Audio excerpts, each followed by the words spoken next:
6 stages of nutrition. You eat food and then it gets into your cells so that it can be used for energy. What's the difference between your diet and nutrition? Diet is what you eat, that's what you put in your body, and then nutrition is what you get from your diet. That's good. Yes, exactly. So diet is what you eat. Good, bad, and ugly. Whatever you eat. All of that is your diet.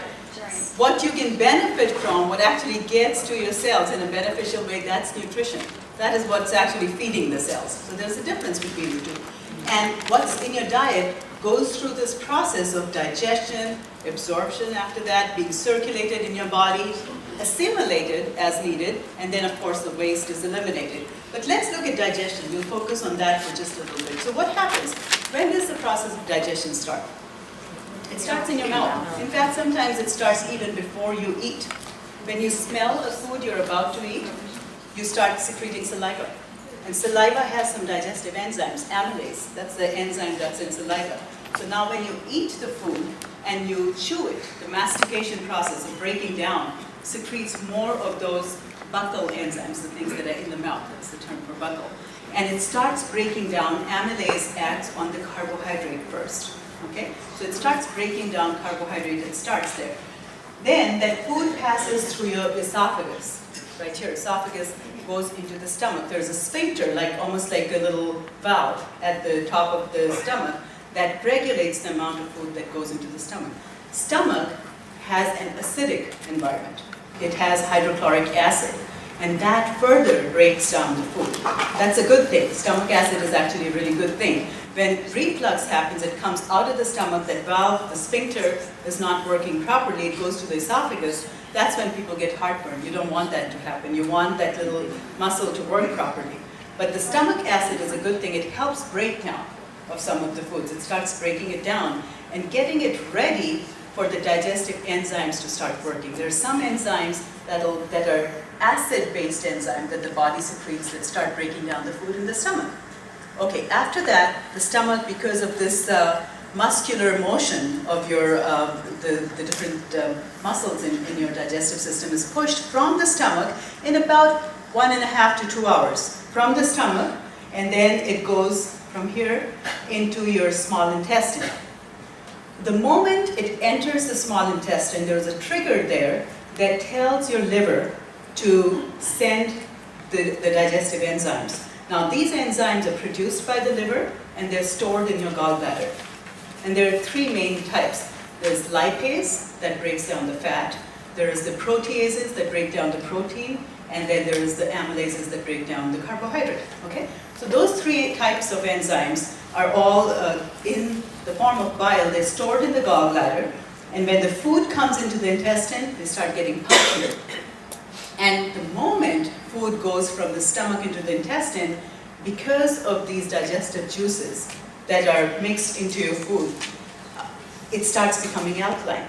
So the pH changes. Now those specific enzymes will work only if the food achieves the right pH as it's moving along in your system. So the process of breakdown of the food or digestion is going on as it goes from the beginning part of your intestine, the cecum to the ileum, and all of these, and then here it goes into the large intestine or the colon, or the colon, right? So the large intestine, so the digestion process pretty much ends by the time it goes to the end of your small intestine. The colon has an ascending part, a transverse colon here, it's missing in the picture that joins this part to this, and a descending colon before it gets into the rectum and it's excreted. Now in that process, digestion has stopped, and now it's mostly absorption.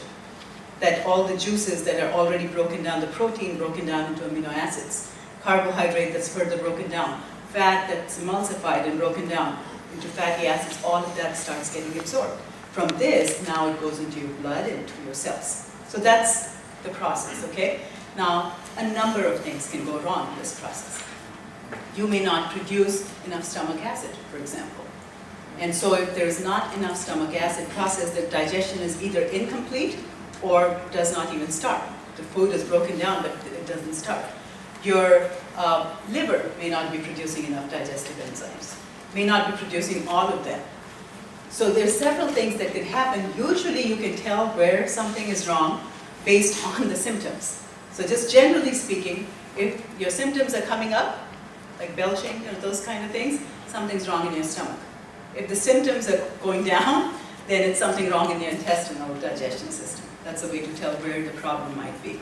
Another thing to remember is a lot of times, when we have digestive issues, we say, okay, well, let's take enzymes, let's take digestive enzymes. That may not be the case, that may not be what's needed for everybody. For most people it is. Especially as we age, we don't produce as much digestive enzymes, or the stomach acid production also goes down. But for a younger person, for example, if they don't have any specific health challenges, that is not what the problem is. They are producing plenty of enzymes and plenty of stomach acid. The problem could be stress-related and a constriction or a spasm in the muscles that push the food along. And if it sits in one place for too long, it starts fermenting almost, and that's why they get the symptoms. So for them, if you give them digestive enzymes, that's not going to help. What they need is something that relaxes the muscles of the digestive system. And what is that? Aloe vera. Aloe vera plus. You don't think of that immediately as a digestive product, but it has stress-relieving effects. And for a younger person, a lot of times I've seen you give them aloe vera, and that will, in most cases, take care of the problem. And then, if needed, then you can try other things, but aloe vera might do it. Okay? One other very common approach that is the wrong approach is people have digestive issues. What do? They pop Tums. Or they take other acid blockers, right? That is exactly the wrong approach. It might take care of the symptoms then because it neutralizes the acid or stops the production of acid. That's what it is. Zantac, one of the largest selling drugs of all time, what does it do? It stops the production of stomach acid.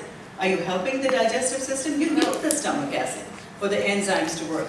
You're blocking it, so maybe you don't have the acidity, but you're not helping, you're making it worse. And that's what has been an issue, especially in this country.